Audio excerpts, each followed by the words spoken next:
aí, galera, beleza?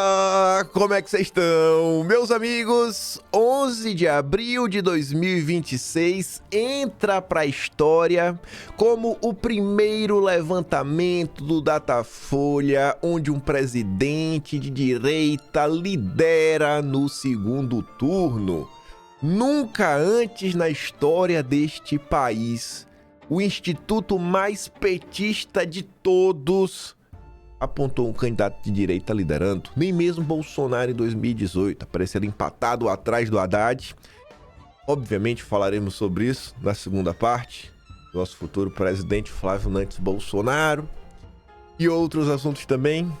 Esse ano de 2026 é fácil ser bolsonarista, mas temos notícias boas ainda sobre Banco Master, Lula, Supremo, brigas no Supremo, democracia e tudo mais pra gente falar na primeira parte. O clima é dos melhores na corte. E aí tinha uma coisa que eu tinha visto, eu já tinha separado e tinha esquecido de comentar em vídeo e que também vale a pena. Porque eu venho falando pra vocês que esse racha no Supremo realmente deve ser levado a sério. Não é só porque é difícil de acreditar que coisas boas podem acontecer. Vamos falar sobre isso, vamos falar sobre o Lula. A Thaís Oyama apareceu aí colocando lenha na fogueira. A gente começa falando sobre isso. Acho que teremos mais emoções em torno do Banco Master nos próximos dias. Lula foi informado disso, a priori. Aí tem mais algumas coisinhas e depois a gente fala de Flávio. A gente não vai só falar da sua liderança, temos outros assuntos positivos para contarmos. O que eu queria falar anteontem não deu tempo, porque eu falei que vamos ver se falar ontem, não deu tempo também, mas hoje eu acho que a gente consegue falar. Também tem uma entrevista curiosa de um marqueteiro, que era o ex-marqueteiro do Ratinho Júnior, ou ainda marqueteiro do Ratinho Júnior, vai saber. Vamos que vamos, pra ver se dá tempo de comentar sobre tudo. Thaís Oyama. Quem vê cara não vê coração. Não imaginava que ao final da sua linda matéria, ela ia trazer uma revelação deveras curiosa sobre o nosso futuro recente e o Lulinha e o aviso que o Lula recebeu. 3 razões para Lula ter jogado Moraes aos leões. Lula tem vários motivos para largar a mão daquele a quem, por mais de uma ocasião, chamou de salvador da democracia. Ela começa relatando um pouco do caso. Todo jornalista vai ter que relatar o início do caso, quer dizer, fica até cansado, mas tá ali. Lula, em entrevista ao ICL, referiu-se a Dom Pedro III como companheiro Alexandre para 3 frases depois, jogar o companheiro Alexandre aos leões. 2 dias após a CPI do Master revelar que o patrimônio do magistrado triplicou desde a sua chegada ao Supremo e que só os 17 imóveis que possui com a mulher estão avaliados em 31,5 milhões. É um valor, eu acho, meio defasado. Lula afirmou que quem quer ficar milionário não pode ser ministro da Suprema Corte. Disse ainda que o salário de deputado, governador, presidente da República não permite que ninguém seja rico e acrescentou: se alguém enriquece durante o mandato é porque teve outras coisas para ficar rico. Um pouco mais e Dom Pedro III ficaria tentado a enquadrar Lula num de seus inquéritos imorríveis. Veja o tom adotado pela Globo, né? Inclusive, quando termina falando de inquéritos imorríveis, já é mais uma crítica ao Sem Cabelos. O presidente tem vários motivos, até onde a vista alcança, todos de natureza eleitoral, para largar a mão daquele a quem por mais de uma ocasião chamou de salvador da democracia. Uma das togas mais poderosas do tribunal, que foi o parceiro institucional e instância de sustentação de seu governo nos choques com o Congresso. A primeira razão, para descartar o seu grande aliado, é que a sucessão de revelações sobre as ligações cada vez mais escancaradas entre o Banco Master e os cada vez menos egrégios ministros do Supremo tornou improvável a contenção do escândalo. A quantidade de coisas saindo, a pressão popular e também essa vontade da imprensa em revelar esse assunto, eu acho que tá dando um bom. Segundo a última pesquisa da Quest, mais brasileiros não confiam no Supremo do que confiam, e 66% querem votar em candidatos ao Senado que apoiem o impeachment de ministros. O pior dado para Lula, 59% vem à corte como a leda do governo. Há uma segunda razão para Lula abandonar Dom Pedro III, cuja biografia disse ter tentado salvar, sugerindo ao ministro uma declaração de impedimento e um truque retórico. Diga textualmente, minha mulher estava advogando. Minha mulher não tem que pedir licença para mim, ela faz as coisas. Essa razão passa pelo fato de, assim como Lula, Flávio Bolsonaro dá um braço para não ter de subir no palanque e falar sobre o envolvimento de ministros do Supremo no caso Master. Lula quer que resolva o Guandôi porque o Lula não quer falar do assunto. Só que aí você vê, né? Olha só, a Globo já tá dizendo que o Flávio não quer falar. Você vê aí, né? Aí você faz aquele pré-julgamento porque você já sabe como é a Globo. Só que você continua lendo a nota e ela vai te falar que o Flávio não querer falar sobre o Supremo ou o caso Master é por conta de algumas motivações que são muito diferentes das motivações do Lula. E aí quando você olha, você fala, mas peraí, não é mais teoria da conspiração? Essa história que a direita é perseguida? E que a direita pode ser perseguida? O filho de Jair Bolsonaro segue com freio de mão puxado no assunto, não apenas por ter pai presidiário e à mercê da corte. Isso aqui é uma espécie de sequestro, né? Chantagem, com requintes de crueldade. Mas por temer pela própria sorte. Olha! Vejam só, o Globo escrevendo em suas páginas que o Flávio Bolsonaro pode ser perseguido, ter a sua candidatura impugnada, porque ele pode falar coisas que se desagradarem a alguns ministros, ele não vai poder ser candidato. Antigamente era teoria da conspiração essa história. Assombra a hipótese, até agora nem cogitada nem fundamentada, de integrantes da corte produzirem um fato jurídico que leve o TSE a indeferir o registro de sua candidatura. Por isso que o Flávio está de freio de mão puxado. O motivo do Lula é outro. Por isso, até aqui, o bolsonarista vem tratando com ponderada distância os passivos de Dom Pedro III e Toffoli. O combinado aqui, provocado, ele joga para os candidatos ao Congresso a resposta sobre eventuais impeachments. Próceres do PL receiam ainda pelo destino de 5 pré-candidatos do partido ao Senado que respondem a ações no Supremo, entre eles Carlos Bolsonaro. Por motivos distintos, tanto Lula quanto Flávio pretendiam manter a maior distância possível do inconveniente assunto dos magistrados radioativos. A entrada de Caiado na eleição, porém, tende a obrigar os dois a mudar o jogo. Na segunda, Caiado declarou que antes mesmo de um eventual impeachment de ministros, o Supremo deveria cortar na própria carne e afastar os nomes envolvidos no escândalo. Ao arrastar o tema para a arena presidencial, Caiado obriga Flávio a segui-lo, ao mesmo tempo que força Lula a se mexer para não ficar com o mico na mão. Não sei se o Flávio está sendo forçado, não. Quem fez essa análise foi até um petista lá atrás, que deu entrevista para o Estadão, falando que de todos os candidatos pela direita, o que tem mais margem para não fazer acenos para a direita e ainda assim ter o apoio da direita, mesmo sem acenar para a direita, é o Flávio Bolsonaro. Porque o fato dele ter um Bolsonaro no nome e já ser uma figura conhecida, e a gente já ter visto um histórico do Flávio, a gente entende que muito do que ele fizer é por verdadeira necessidade de vencer a eleição. Já o Caiado, que ficou calado por todos esses anos, não se pronunciou em nada, e teve até momentos que ele se pronunciou defendendo os absurdos, né? E até oferecendo cadeia para os terroristas do 8 de janeiro, como ele classificava. Esse sim precisa entrar em campo e falar muita coisa. Caiados, né? Essa turma para crescer da direita, eles vão ter que radicalizar. Enquanto o Flávio pode ser o mais moderado possível. Então, não acho que o Flávio tem a obrigação de falar, e ele não vai falar. Eu tenho certeza disso. Terceira razão. E aqui que tá a melhor de todas. Eu gosto disso, né? Sempre o melhor pro final.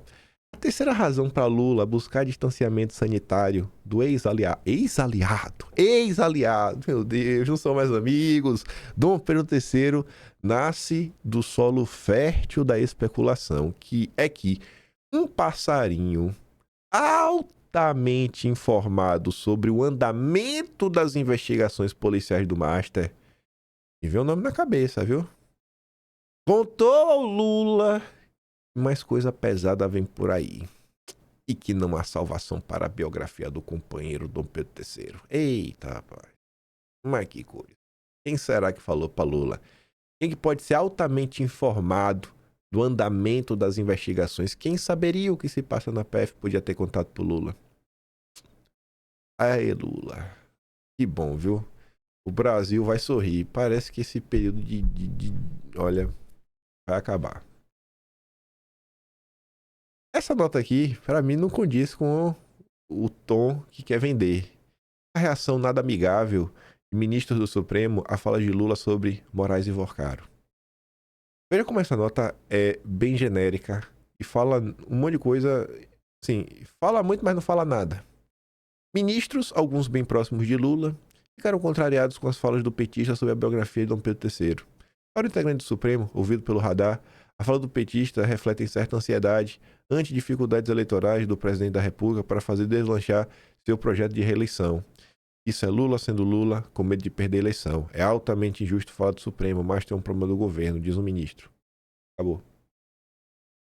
Vocês lembram dos tons que foram adotados pelo Supremo para passar recado para o Lula no passado? As matérias que saíram na Mônica Bergamo, as matérias que saíram na Daniela Lima, na Luísa Martins, eram sempre em tons extremamente agressivos, falando assim, olha, o Planalto já foi avisado, é bom parar de brincadeira, que o governo ainda precisa do Supremo para isso, isso e isso, sempre em tom ameaçador. Sempre eram recados assim. Nessa aqui fala, não, ficou chateado, né, o Lula parece estar ansioso aí pela eleição. Você vê que é uma crítica, mas não é uma crítica. Deixa lá, velho. Eita aí.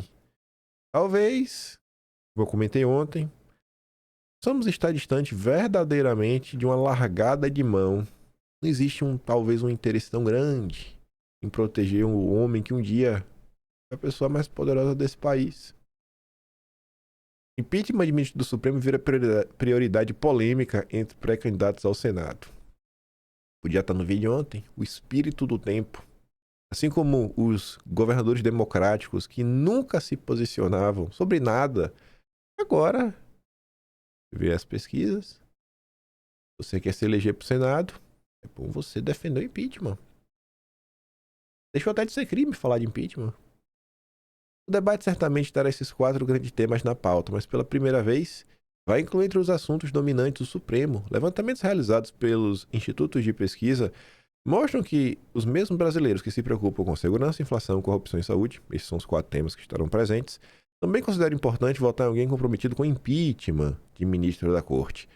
Cientes que esse cenário adverso ao judiciário pode render milhões de votos, partidos e políticos estão redefinindo suas plataformas eleitorais e ajustando seus discursos para um terreno perigoso. Aí vem o Merval Pereira na matéria de um parágrafo só dizendo que olha o tom que está sendo adotado. Vorcaro terá que delatar ministro do Supremo.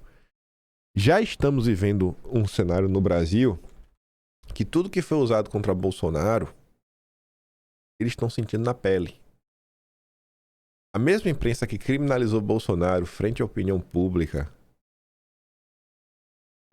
daquele jeito safado que vocês viram, agora tá deixando assim, gente, não tem mais cenário onde existe uma delação e ninguém do Supremo seja citado e isso seja visto com normalidade.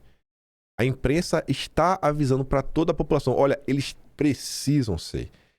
A imprensa já está partindo do ponto que eles são culpados. Eles precisam ser responsabilizados. E essa nunca foi a postura do consórcio. Nunca. Nunca. Terá que delatar.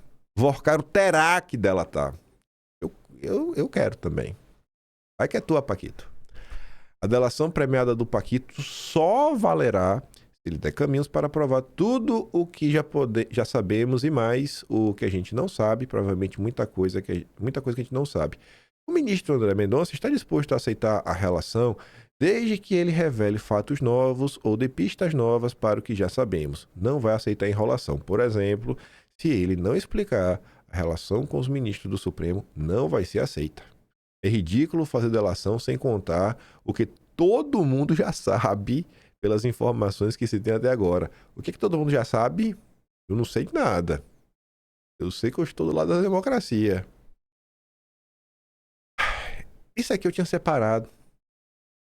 É um vídeo que eu sempre deixo salvo com assim, o que não, eu sei que realmente não vai dar para encaixar em vídeo. E eu tinha esquecido disso. Era até para ter talvez incluído no vídeo de ontem, para dar um pouco mais de corpo na confusão. Mais sinais que o clima lá no Olimpo não anda bem. Mal-estar entre ala do Supremo e Fachin trava até a aprovação de plano administrativo. O nível que as coisas estão chegando. Lembram que quando teve aqueles vazamentos da reunião que selou o destino de Toffoli no caso Master? Depois daquilo ali começaram a sair notas, assim que saiu esse vazamento, dizendo que o Supremo estava num clima de muita preocupação, onde eles estavam desconfiando até mesmo da própria sombra, evitando fazer reuniões, que não queriam ser gravados e tudo mais. Esse aqui é um típico caso que prova esse ponto. Eles estão com medo da própria sombra. O que aconteceu? 31 de março, Fachin submeteu à votação de seus colegas um relatório de 50 páginas intitulado Plano Estratégico de Longo Prazo. O documento detalha a missão, a visão de futuro, os valores e os objetivos do Supremo no período de 26 a 31. A ideia é que esse procedimento administrativo fosse aprovado no mesmo dia. Era um rito burocrático. Gente, burocracia de Estado. Alguns magistrados passaram a votar rapidamente, até que um deles ficou desconfiado de um trecho. Os caras estão com medo da própria sombra. Os itens valores, na página 23, destacava a necessidade de adoção de mecanismos para a gestão de riscos de integridade no Supremo. O ministro entendeu que esse dispositivo poderia abrir uma brecha para que Fachin emplacasse o código de conduta sem necessariamente passar pela aprovação dos demais membros da corte. Diante dessa dúvida, Flávio Dino e Moraes, que já haviam se posicionado a favor do plano estratégico, resolveram recuar e retirar os seus votos. Zanin também demonstrou contrariedade. Em seguida, Gilmar Mendes pediu vista do documento e suspendeu o julgamento. Quando eu li essa matéria no primeiro momento, eu não prestei atenção numa coisa. Estávamos comentando, já há um bom tempo, da ala dos 5, as 5 estrelas. Gilmar, companheiro terceiro, Zanin, Flávio Dino e companheiro Toffoli. É que vimos ontem que o Toffoli... Será que o Toffoli vai mudar de lado? Será? O Toffoli não... Dizem que o Toffoli não é mais amigo dos ex-amiguinhos porque ele não tá mais apoiando as suas decisões. Será? E essa matéria mostrava isso. Falou, olha quem foi que se revoltou. Foi os 4. 4 que em tese estariam unidos. Olha assim, eu falei, nossa... Enfim, né? Aí o Gilmar pediu vista... Um movimento raro nesse tipo de procedimento administrativo que costuma ser chancelado quase automaticamente pelos magistrados. Os bastidores, esse julgamento de um processo administrativo expôs mais um ponto de atrito entre uma ala do Supremo e o Fachin. No mesmo dia que colocou à votação o plano estratégico de longo prazo, Fachin disse que o Supremo deve avançar ainda neste ano na aprovação das normas de ética para seus membros e afirmou que quem age em desacordo com a regra precisa se sentir constrangido a repensar o seu comportamento, fazer uma autocrítica e voltar ao caminho. Essas declarações provocaram desconforto em alguns membros da corte. No dia seguinte, ao pedido de vista de Gilmar, em 1º de abril, Dino fez uma publicação nas redes sociais, celebrando os 20 anos do CNJ e mandou um recado indireto a Fachin. No texto, o ministro diz que o órgão tem um papel insubstituível, inclusive no que se refere à ética na magistratura. Não tem como substituir, não tem como esse plano do Fachin substituir o papel do CNJ. A manifestação de Dino foi vista por seus colegas como uma alfinetada no Fachin, que tem se articulado para aprovar em sua gestão o código de conduta. O escândalo Master acabou mexendo com a composição das placas tectônicas. Ministros descrevem a corte, dividida hoje em pelo menos 2 núcleos de influência, com interesses e estratégias distintas. Olha isso aqui de novo. Quando eu vi essa matéria na primeira vez, isso me passou batido. Isso aqui já iria entrar no Atlas de qualquer jeito. Me passou batido. Gente, olha só. O primeiro, a ala, isso aqui já no início do mês, é encabeçada por Alexandre de Moraes, Gilmar Mendes, que atuam na maioria das vezes de forma coordenada com Flávio Dino e Zanin. Cadê o Toffoli? Cadê? Será que o Toffoli mudou de lado? Será? Eu não sei realmente se mudou de lado, mas... Falei, cara, como as coisas agora fazem sentido? Como as coisas agora fazem sentido? Outro núcleo, Fachin se aliou a Carmen Lúcia no discurso de moralização na corte. E também estariam alinhados a esse grupo Fux, que antagonizou com o Dom Pedro III no julgamento da trama golpista, e o Mendonça. Essa nota do início do mês, dia 3. Aí você viu que a gente estava comentando ontem exatamente sobre o troco que Fux deu no julgamento do Rio e como Fux votou agora no julgamento do 8 de janeiro. Embora se alinhe com Mendonça em alguns temas e divija de Dom Pedro III e Gilmar, Cássio é visto como o magistrado que mais oscila entre os dois grupos de acordo com o contexto de cada julgamento. E agora, já Toffoli, que antes estava mais ligado ao primeiro grupo, ficou mais distante de todos os seus colegas após o vazamento inédito de uma conversa reservada entre os ministros do Supremo. Tava ali, bicho. Eu não vi quando eu separei isso no início do mês. Cara... Por isso que eu falo pra vocês direto. Eu falo, gente, tem vezes que tem muita coisa que daria pra comentar em vídeo, não dá. Alguns anos atrás eu me estressaria. Só que uma hora eu comecei a perceber que quando não dava pra comentar em vídeo, era quase que uma conspiração do universo. Deus falando, calma, meu filho, não é pra você comentar isso hoje. Aguenta aí que você é menino. Amanhã vai aparecer alguma coisa e vai fazer ainda mais sentido o que você queria falar. Já tava ali o recado. Quem foi que publicou essa matéria aqui? Thiago Bronzato. Que coisa, viu? Sinais do tempo. As divergências pontuais entre ministros sempre estiveram presentes em julgamento nos bastidores. Aí relembra o que já aconteceu no passado, julgamento do mensalão. A diferença agora, ao olhar ministros, é que as disputas se dão após um período de coesão ocasional em função do 8 de janeiro, quando prevaleceu uma lógica de autodefesa institucional. Nos bastidores, há relatos de desconfianças, disputas por protagonismo e queixas quanto à condução dos problemas inéditos que pairam sobre a cúpula do judiciário. Eu não sei vocês, mas eu perdoo o Toffoli se ele mudar de lado e votar assim no que precisa votar. Só tem um nome que pra mim é intragável. E perdoa o Toffoli. Agora jogue certo. Jogue certo. Jogue certo. Um 6-4. Só tem 10, né, no Supremo hoje. Um 6-4. Pro Brasil sorrir. Pro Brasil sorrir. 6-4. Eu também te perdoo, Daniel Vorcaro. Obrigado. Calma, não vamos comemorar pra não zicar, né? Não vamos comemorar antes do tempo. Mas está animador esse Brasil. Aí quando saiu aquela coisa, eu também tinha separado isso, que você vê como também vem sendo o posicionamento padrão da imprensa. E agora toma o lado dessa outra ala. Essa ala, antes de Dom Pedro III, sempre existiu, só que era a ala, às vezes, uma ala de um homem só. Era a primeira ala do Marco Aurélio Melo, tá sozinho. Depois chega o Cássio, não dá pra falar que realmente tava contra. O Mendonça, aí ficou ali uma ala de 2. Aí são aquelas matérias ao longo dos anos. Ministros indicados por Bolsonaro ficam isolados na corte. Parece que não estão tão isolados assim mais. Enfim, tentativa de isolar Fachin é inversão de papéis. O problema da formação de panelas em colegiados com poucos assentos, como o Supremo, é que os alinhamentos produzem distorções que acabam por agravar os vícios e impedir a correção. Depois que vieram à tona os meandros da operação, que ficou conhecida como Vaza Jato, ele próprio jogou a toalha e voltou atrás em uma série de decisões, se reaproximando paulatinamente dos colegas, ele e o Fachin. Durante sua curta passagem pela presidência do TSE, ele fez uma dobradinha estratégica com o seu vice, Dom Pedro III, né? Esperava-se que fosse repetida agora que os dois ocupam as mesmas posições no próprio Supremo. E aí veio o caso Master.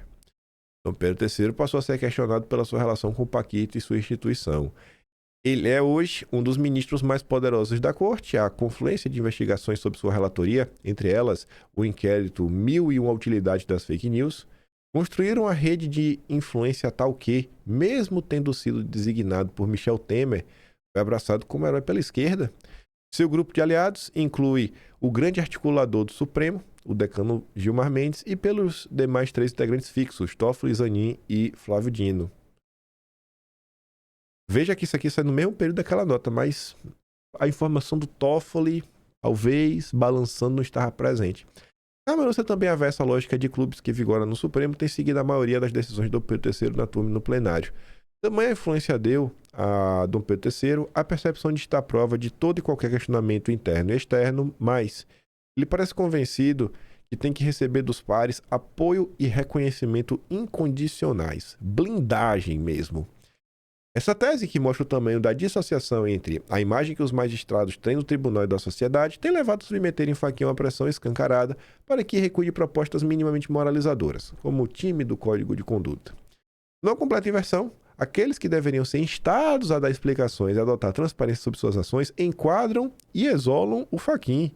Entre muitas condutas questionáveis, essa é das mais inaceitáveis. Cabe ao Fachin não se deixar colocar no cercadinho e preservar nos passos lentos que tem procurado dar para combater a opacidade judiciária de sua instância máxima. O cara contratou o escritório de 2 ex-presidentes do AB, que fica claro porque o AB nunca se moveu para defender verdadeiramente a liberdade nesse país.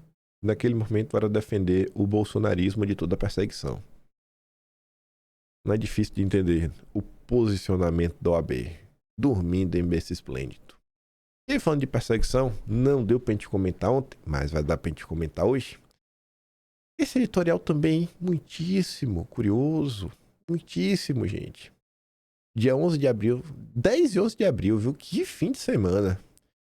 Isso é justiçamento. É o título, para falar do caso do empresário, de 71 anos, condenado a 14 anos de prisão. O crime dele? Fez um pix de R$500, a pedido de um amigo, que teria ajudado a fretar um ônibus que levou manifestantes a Brasília para os atos que culminaram no infame 8 de janeiro. Tratada nos processos que ocorreram no Supremo como parte de uma tentativa de golpe de Estado. O empresário Alcides Ram não esteve em Brasília, não participou dos atos do 8 de janeiro, não manteve contato com os manifestantes e nem sequer há provas de que soubesse o destino do dinheiro, mas a sentença confabula outra história. Aqui já fica curioso. Esse caso aí não dá para aplicar para Bolsonaro? Bolsonaro não participou do 8 de janeiro. Bolsonaro não manteve contato com os manifestantes e nem sequer há provas que Bolsonaro soubesse o destino do dinheiro ou que soubesse que estava sendo organizado o 8 de janeiro. Esse editorial do Estadão, ele deixa uma ponta solta para ser aplicada em diversas outras situações. Entre os 41 passageiros do tal ônibus, só um foi identificado nos atos. Foi o suficiente para enquadrar o Pix de Alcides em 5 crimes: tentativa de golpe de Estado, abolição violenta do Estado Democrático de Direito, associação criminosa armada, dano qualificado, deterioração do patrimônio tombado. Entre o gesto inicial e a condenação final, há só uma cascata de inferências que se sustentam uma nas outras. Não é exatamente isso que foi aplicado para Bolsonaro? Não é preciso sofisticação jurídica para perceber o descompasso. Ram não organizou nada, não liderou ninguém, não esteve presente, assim como Bolsonaro. Ainda assim, foi tratado como arquiteto de uma engrenagem golpista, assim como o Bolsonaro. O caso, como o de outros 2 empresários condenados nas mesmas condições, revela um padrão. Um gesto remoto e isolado basta. Não se exige demonstração de intenção, conhecimento ou vínculo direto com qualquer ato ilícito. O enquadramento vem antes, os fatos são acomodados depois. Conforme a doutrina do relator do caso, Alexandre de Moraes, resumida no bordão: a justiça é cega, mas não é tola, a ausência de evidências se torna evidência de conspiração. A lógica elástica e ilativa é consumada na sentença, mas nasce na denúncia, assim como no caso do Bolsonaro. A PGR oferece acusações genéricas, alarga enquadramentos, justapõe tipos penais, equipara situações distintas. Outros casos seguiram esse protocolo. Uma cabeleireira criticou o ministro com batom na estátua e recebeu, pelo mesmo pacote de 5 crimes, a mesma pena de 14 anos. Expondo a desconexão entre conduta e sanção.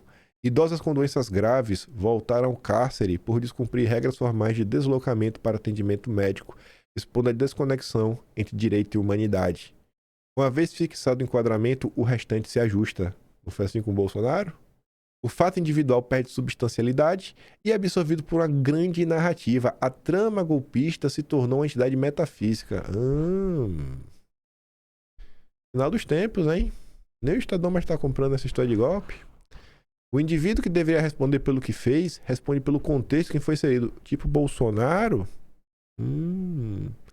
Ainda que de forma absolutamente acidental. E teve muita coisa que pôs da cabeça, né? Tinha um grupo de uns 2, 3 militares. Não dá nem pra chamar um grupo, né? Era, sei lá, um trio de pessoas.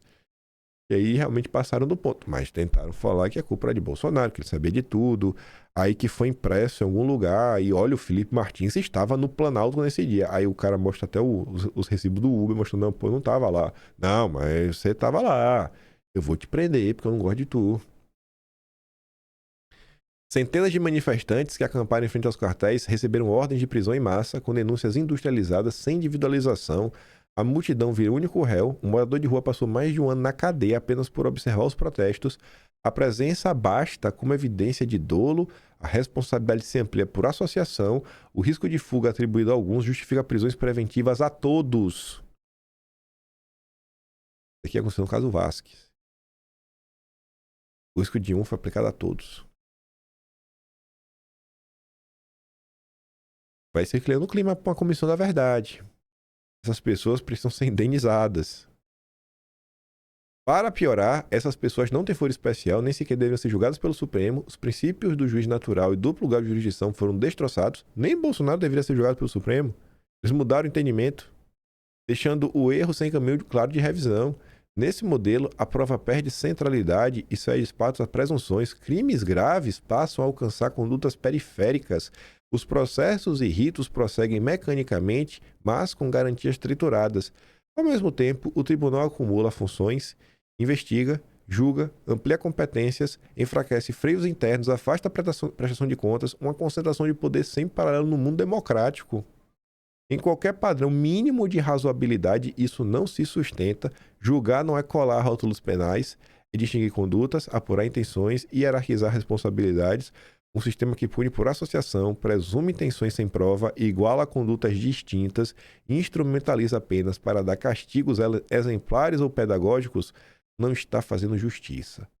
Só justiçamento. Para começar a reduzir o sofrimento dessas pessoas, fé em Deus, dia 30 agora, derrubam o veto do Lula da dosimetria. E o Maiorovitch comentou o seguinte: esse veto, evidentemente, vai cair. E por que vai cair? Porque existe um clamor. O Supremo não se deu conta, infelizmente, e exagerar na dosimetria. Eles não fizeram uma dosimetria, uma individualização justa, porque eles deveriam ter aplicado uma medida de política criminal para acertar uma pena adequada, uma pena justa. Não, a raiva prevaleceu. Então, erraram. Isso precisava ser consertado. Daí nasce essa proposta legislativa e cujo o principal articulador foi esse Paulinho da Força. Esse é um ponto. Vai, evidentemente, cair o veto. É justo que caia o veto. Então, esse é o segundo ponto. Aí, né? Que coisa, rapaz. E o próximo passo, os próximos 2 passos para reduzir algumas dessas injustiças. O primeiro desses 2 passos, o Flávio ser eleito, e o segundo, a anistia. Ou no mínimo, indulto presidencial. E vamos falar dele. Começando pela Veritá. Não empolga o coração de ninguém, né? A Veritá é um instituto mais sério. E como é um instituto sério, você olha, você observa que o Flávio tá crescendo, você fica assim. O gostinho é vencer nos institutos petistas, sabe? É ir lá na Argentina, no estádio do Boca, no La Bombonera, e um 4-0. Com direito a gol de bunda, sabe? O cara humilhar. Flávio venceria Lula no segundo turno por 42,8 a 38,4. Veritá, 43,1 dizem que não votariam em Lula e 34,6 em Flávio. Mostrando que o Lula tem uma rejeição muito maior. Flávio vencendo, Lula com mais rejeição. Aí chegou ontem, gente. Primeiro assim, que não é que falar, nunca na história desse Brasil, né? Nunca nossas gerações viram um presidente de direita aparecer liderando o Datafolha, até porque eu acho que só dá pra contabilizar a partir de Bolsonaro, né? O Enéas não chegou a ser competitivo a esse ponto, e não sei se o Datafolha já funcionava naquele tempo, mas no nosso tempo de vida, nós estamos vivos mesmo, é a primeira vez na história, gente.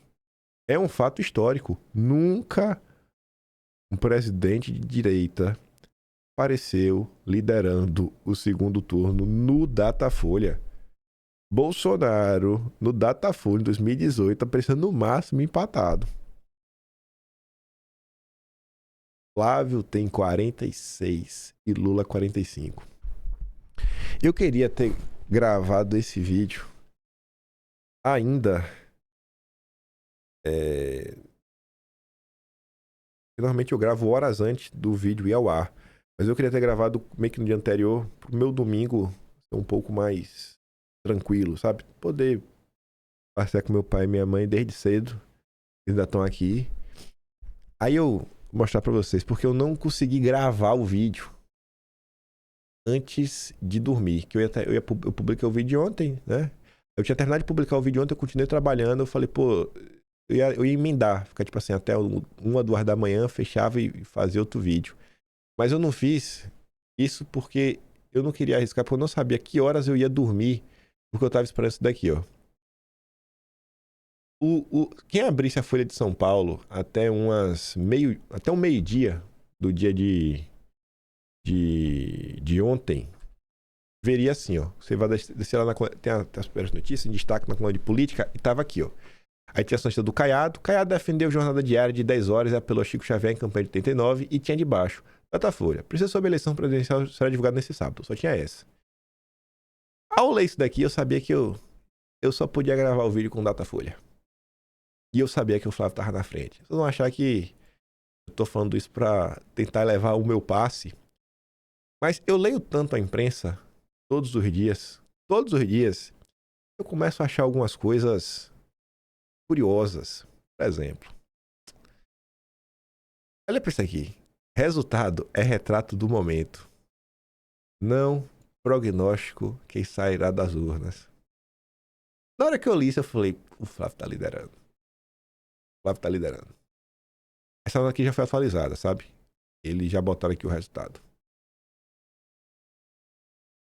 Falei, o Flávio tá liderando. Tá liderando. O resultado, quando diz assim, fez questão de falar que é retrato do momento, o Flávio tá liderando. Na hora que eu vi isso, eu falei, o Flávio tá liderando.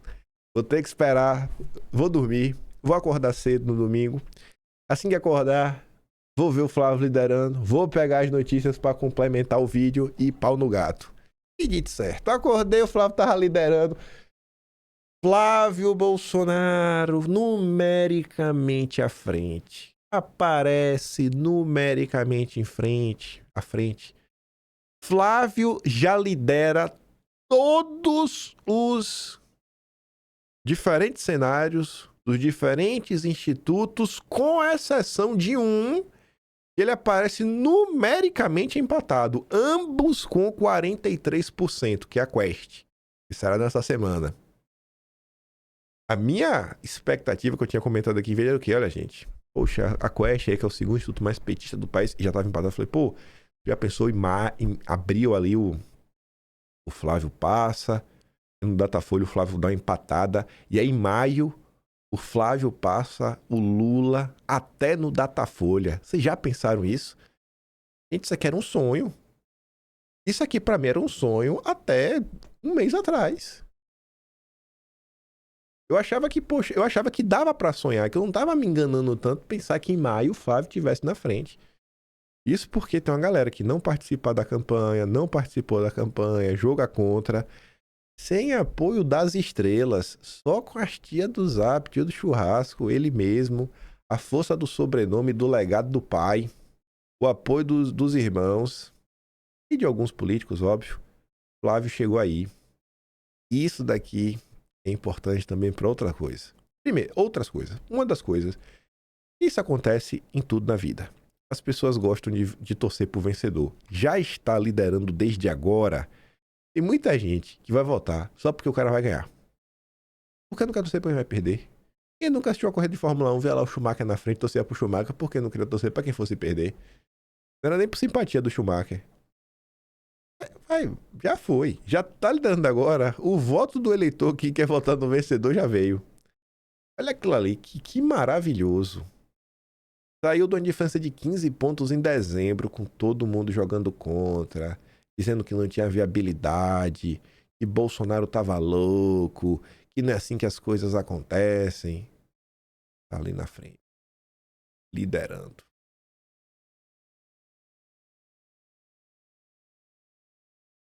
Eita, rapaz. Alegria, viu? E aí tinha uma coisa que eu falei pra vocês, deve ter uns 2 meses já. Essa discussão nasce quando o Flávio anuncia a candidatura. Quem vai ser o vice do Flávio? E eu falava, gente, eu talvez fui muito pessimista na história do vice, que eu falava, eu acho que não tem como a gente vencer. Eu acho que pra qualquer caminho que a gente andar, a gente vai quebrar a cara. Porque eu achava que as opções seriam algumas. Eu falava, ó, é melhor a gente aceitar. Já temos o Flávio, e é isso aí mesmo, o resto, vida que segue. Mas o tempo, graças a Deus, provou que eu não devia ter esse pessimismo. A gente vai chegar lá. Mas uma coisa eu dizia pra vocês, e eu acho que dá pra mostrar. Não tem pra que discutir o vice. Pelo menos não agora. Quanto mais tempo esperar, melhor. Porque quanto mais o tempo passa, mais fica claro que o Flávio, ele não precisa do vice. O vice é um complemento por obrigatoriedade. E quanto mais forte e consolidado o Flávio está, mais poder de barganha ele tem. Ou seja, menos os partidos poderão cobrar do Flávio para indicar o vice. Mais os partidos vão ter que entregar. Quem manda é o Flávio.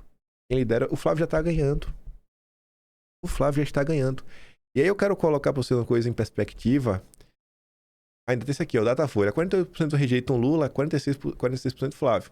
É o padrão que vem se repetindo em todos os locais. O mais rejeitado do país é o Lula. É o Lula. Mas vamos lá. Vamos botar algumas coisas em perspectiva. Porque são animadoras. E mostra o jeito malandro de ser de Flávio Bolsonaro. Malandro no bom sentido, sabe? Cara liso, tem um molejo carioca. Muitas vezes, né, as matérias que saem na imprensa são verdadeiramente plantadas e com objetivos. Vocês já assistiram aquele filme Cidade de Deus? Me perdoa o exemplo, mas acabou de vir na minha cabeça ele. O filme Cidade de Deus é um filme pesado. Aí tem uma hora, é uma cena que eu nunca me esqueço, que eu era criança, eu tava na locadora de fita, olha só. É na locadora que o cara tava assistindo, eu vi. Aí tem lá um criminoso, fala pro menino, que é o quê? No pé ou na mão? Aí o menino estende a mão, o cara dá no pé. Ah, velho, sacanagem. Aí, por que eu tô nessa analogia? Muitas vezes, a classe política, muito safada, ela faz o quê? Ela cria uma falsa escolha. E aí, no pé ou na mão? Irmão, eu não quero tomar um tiro, não. Nenhum. Eu quero a tua opção. A minha opção é nenhum. Quem disse que eu tenho que ser obrigado a escolher? Aí, olha como era a nota. Opções a vice de Flávio se afunilham em Tereza e Zema. Mas quem foi que disse que se afunilou só esses dois nomes? Quem foi que disse? Quando não é isso, a imprensa faz assim. Pega um nome que a direita valida e que a direita gosta e coloca ao lado dos nomes que pessoas querem emplacar e usam um consórcio para isso. Por exemplo, sabe quem são os cotados para o ministro da Fazenda? Eles colocam Saxida, Daniela Marques, Montesano e o Mansueto. Aí os bolsonaristas gostam do Saxida, falam, pô, não, eu torço pro Saxida. Mas aí o cara já validou aquele levantamento. Aqueles três que ninguém... Aí já começam a ficar, sabe? Aí já começa a se discutir como se eles realmente fossem... Pera aí, pô, calma. Aí, olha como as coisas em poucos dias mudam de tom. Olha, cara, cresce dentro da pré-campanha uma certeza de que o posto sairá de dois nomes. Ou a Tereza ou o Zema. É uma certeza, gente. Uma certeza. Tá bom. Disputa por vice de Flávio racha aliados. Centrão parece Tereza. E núcleo duro que é Zema. Certeza. Núcleo duro. Aí, no meio de tanta certeza, Simone Marqueto desponta como vice de Flávio nas eleições de 26. Uai, quem é Simone Marqueto? Ela nunca tinha aparecido nos bolsões de aposta. Nunca. Aí passa mais 2 dias. PL amplia articulação e testa o nome do Nordeste para vice de Flávio. Cleissa Tessio está no radar como opção a vice, reforça a estratégia de assinar a eleitorado evangélica e a representatividade feminina. Primeiro eles te criam uma falsa dualidade, te obrigam a escolher na mão ou no pé, quando tu não quer tomar tiro nenhum. Vendem o peixe caro, aí depois tu vê, peraí, já apareceu outros 2 nomes. E inclusive o Flávio já se encontrou com a Simone Marqueto. Flávio Bolsonaro amplia opções de vice no PP, ela é repressão sobre a Tereza Cristina. A gente saiu da certeza, do afunilamento para ampliar, já tem agora 4 nomes. Aí depois dessa movimentação, olha a união da direita. Tereza Cristina, não sou candidata a vice e não cabe nos meus projetos. 10 dias antes, essa mesma mulher disse estar pronta para ser vice de Flávio. Irmã, que a possibilidade depende de articulação política e defende a união da direita. Em 10 dias, o ego, não foi o ego, foi perceber que ela não seria vice. Aí vem o outro, olha, o comedor de banana com casca. Zema descarta. O Zema que descartou ser vice. Não vou você, não. Eu descarto. Foi chutado, rapaz. Eu descarto o quê? Foi chutado. E aí, pra você ver como o Flávio é espinha mole, isso aqui me... No bom sentido, né? Tem um molejo, a dança do macaco. Isso aqui me deixou animado pro Ministério da Fazenda. Mesmo depois de ambos negarem que querem ser vice, e mesmo mostrando que ele tá articulando com outros nomes, Flávio chama a Tereza Cristina de sonho de consumo. Flávio diz a Zema que esse governador seria um ótimo vice. O Flávio elogia todo mundo. O Flávio não briga com ninguém. Mas o que o Flávio pensa é outra coisa. Tá bem claro nas suas movimentações políticas. Da boca pra fora, bicho. É isso aí. Sabe todo mundo. A união da direita. É isso. Eu lembro que... Enfim, deixa eu falar. Ia falar uma coisa, mas... Deixa eu falar. Aí se você volta no tempo agora e relembra todas as vezes que o Flávio falou de economia. Ah, o Mansueto é porreta. Nossa, o Mansueto do BTG é maravilhoso. O Roberto Campos é maravilhoso. Montano é maravilhoso. Saxida, todo mundo é maravilhoso. Todo mundo é maravilhoso. Todo mundo é maravilhoso. Todo mundo é maravilhoso. Vendo essa movimentação, talvez possa realmente... O Ministério da Fazenda acho que vai ser um pouco mais difícil, porque hoje existe uma pressão gigantesca do André Esteves para emplacar a Daniela Marques Consentino, candidata dele. Aí já começaram a bolsonarizar a imagem dela para tentar obter opinião. Então, estão botando para ela em podcast, defender Bolsonaro, o legado de Bolsonaro, líder. Já começaram um processo de vender o peixe da senhorita Daniela Marques. Ela realmente é próxima ao Paulo Guedes, mas é o nome do André Esteves. Ela está no seu processo de bolsonarização para tentar ganhar um clamor popular.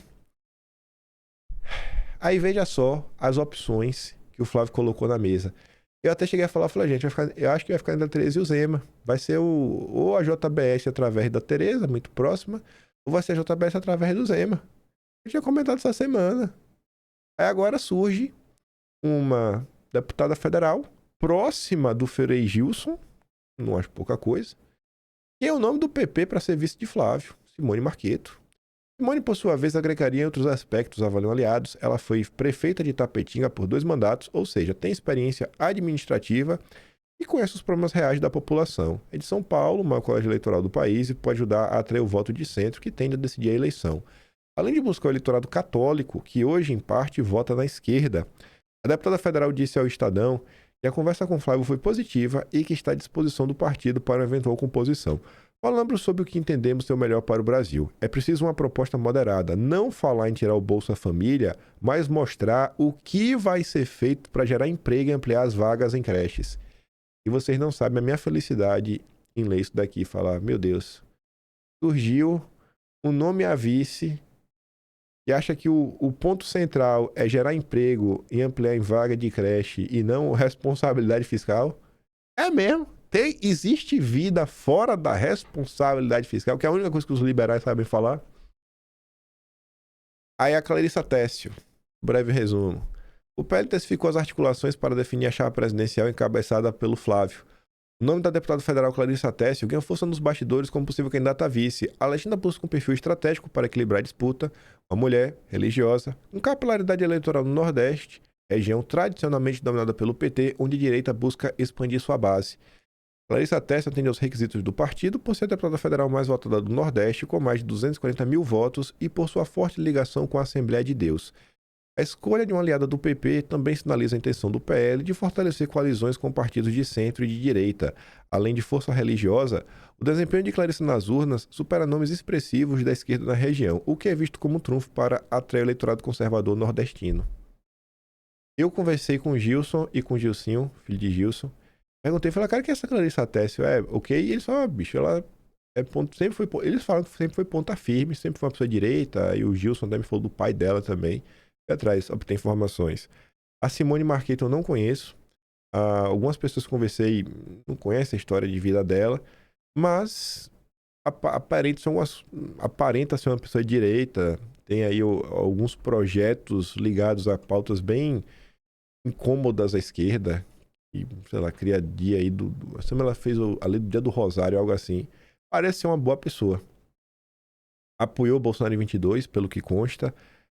Na live, eu não parei para olhar, mas o povo disse que foi pesquisar em 2020, quando ela se reelegeu, ela já estava apoiando o Bolsonaro.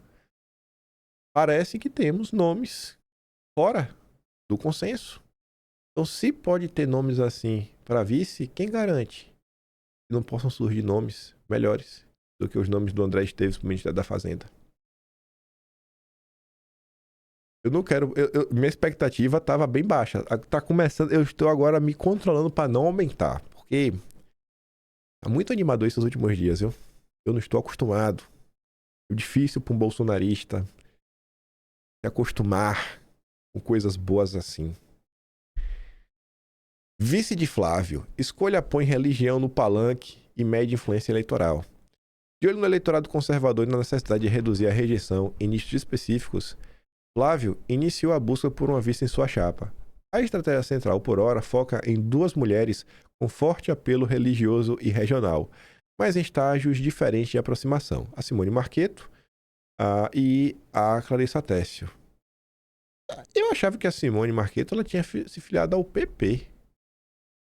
Mas parece que ela é ex-MDB. É isso mesmo aqui, ó. Ex-MDB. Pois é, ela é MDB. A Rosiane Kennedy comeu bola, viu, Rosiane? Não é MDB não, é do PP. A escolha envolve a vocação de geografia, fé e influência eleitoral. Marqueto significa uma busca por consolidar o voto católico e assegurar o domínio no maior colégio eleitoral do país, São Paulo. Já a Clarissa Tessio é uma aposta para romper a resistência de Flávio no Nordeste, utilizando sua forte penetração no segmento evangélico. Até a definição, que pode ocorrer até o final deste semestre, outros nomes podem ser apresentados ao pré-candidato. A certeza é que, mais uma vez, em 2026, a religião será usada na disputa eleitoral. A decisão de Flávio passará obrigatoriamente pelos números. Dados recentes mostram que o filho 01 do presidente Jair Bolsonaro tem a preferência absoluta entre os evangélicos, mas a disputa pelo voto católico, o maior grupo religioso do Brasil, dá vantagem ao Lula.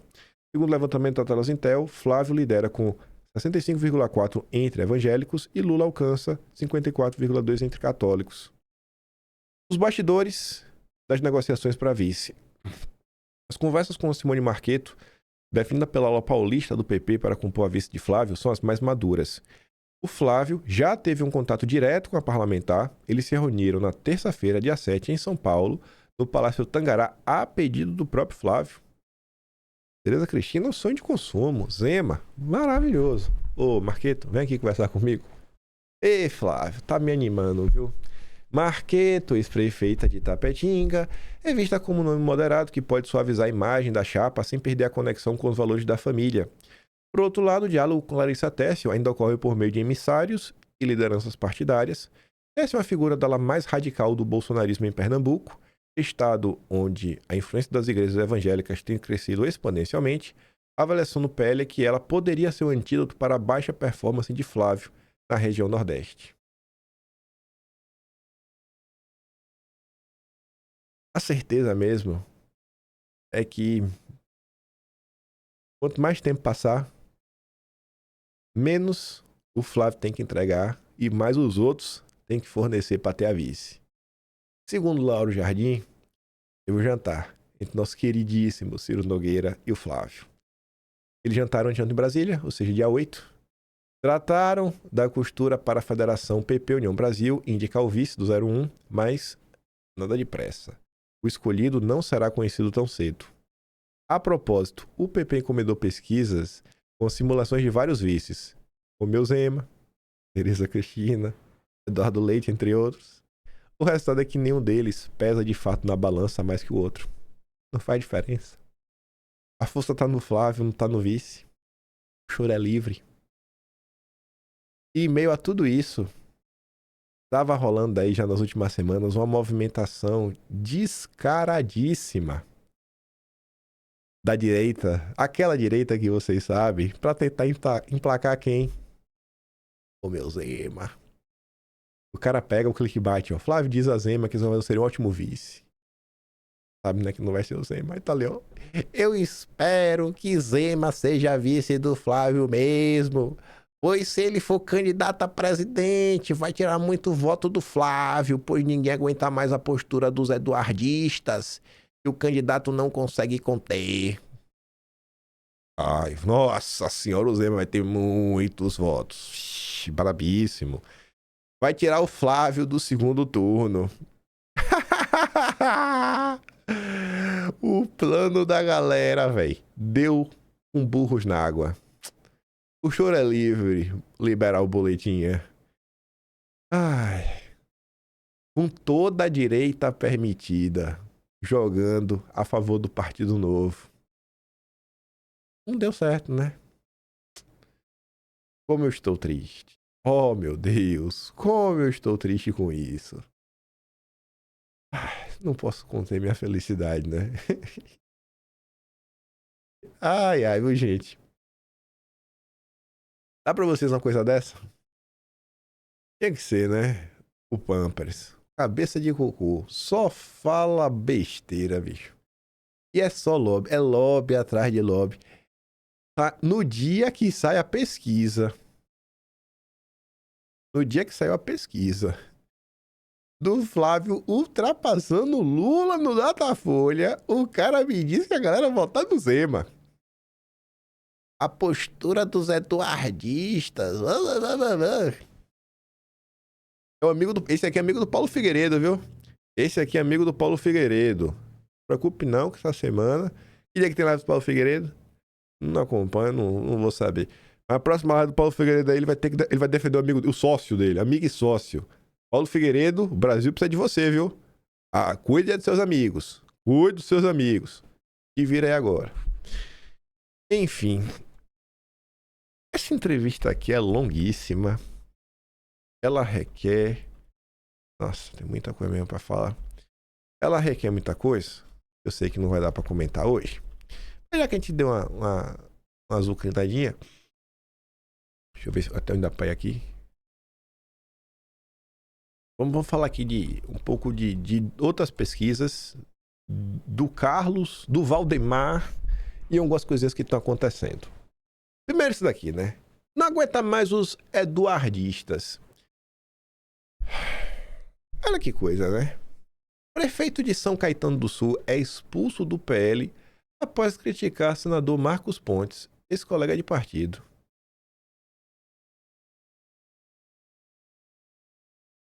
O cara falou o seguinte: São Paulo é o estado mais rico, mais importante do país, tem a pior representatividade no Senado de toda a União.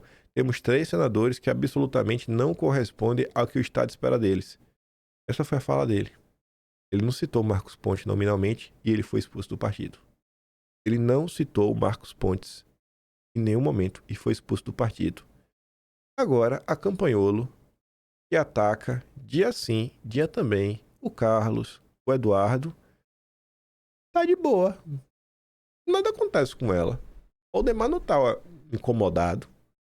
Em nota, Marcos Pontes informou que houve encaminhamento de um pedido formal ao partido para apuração de uma conduta que, de forma clara, viola o Estatuto do Partido Liberal, conforme documento e anexo. O Pablo Almeida, um dos braços direitos aí do deputado federal mineiro Nicolas Ferreira, o Pablo pega um vídeo do Eduardo, distorce de 8 segundos para falar que Eduardo Bolsonaro não liga para a vida do próprio pai. Nada acontece. Faz assim nominalmente. Agora o cara que reclamou dos senadores de São Paulo, que não fazem nada, foi expulso do partido. Você vê que realmente é 2 pesos e 2 medidas. A safadeza da turma do Valdemar. Existem regras internas que precisam ser respeitadas por todos, especialmente por quem exerce função pública e representa a legenda. Quando essas regras são descumpridas, cabe ao partido analisar e deliberar dentro do devido processo. É uma questão de disciplina partidária e respeito às normas. Aí o PL, o respeito às normas. O novo filiado que vai disputar o cargo de deputado federal, Bruno Diferente, conhecido por fazer filmes sem roupa com André Surak. Se você achar ruim, você está dividindo a direita. Essa daqui vai ser candidata pelo Novo. Nesse mesmo dia, inclusive, a Carol Itone até gravou um vídeo defendendo o Zema como vice. Eu sou pré-candidata. Isadora Piana. Aí a Vanessa coloca, né? Bolsonaro um atraso, tá ali, ó. Lembro bem das pessoas me perguntando sobre o segundo turno entre Lula e Bolsonaro e a minha resposta era: Bolsonaro um atraso, Lula um retrocesso. Vejo exatamente isso acontecer. Falou isso agora em 2023. Mas ela mudou, gente. Ela mudou. Ela mudou. E ela quer o seu voto em Santa Catarina. E eu estou errado em mostrar isso para vocês, porque eu estou dividindo a direita e é momento de união, porque senão Flávio vai perder. O Flávio está liderando em todos os institutos. As brigas não cessaram, as brigas estão cada vez mais intensas e o Flávio não para de crescer. Olha só que coisa, hein? Todos os que tentam reduzir a importância do Carlos Bolsonaro em Santa Catarina fracassarão grandemente. Veritá, olha lá o Flávio. Desculpa, o Carlos. 38,8. A desespero aí da união da direita, que trabalha ativamente para destruir o Carlos. E, falando dele, no próprio, ontem o Carlos perdeu a paciência de vez. Valdemar, me ajude a te ajudar antes que seja tarde. Pelo amor de Deus. Está ficando feio para o partido que está preferindo não ver o que está acontecendo dentro de casa. Isso é um absurdo. Mas por que tanta inércia? Difícil entender. Vai ver só coincidência. Pois é, Carlos. Vai ver só coincidência. É porque, Carlos, você não é o Marcos Pontes, o Eduardo não é o Marcos Pontes, né? Vocês não têm apoio da direita permitida.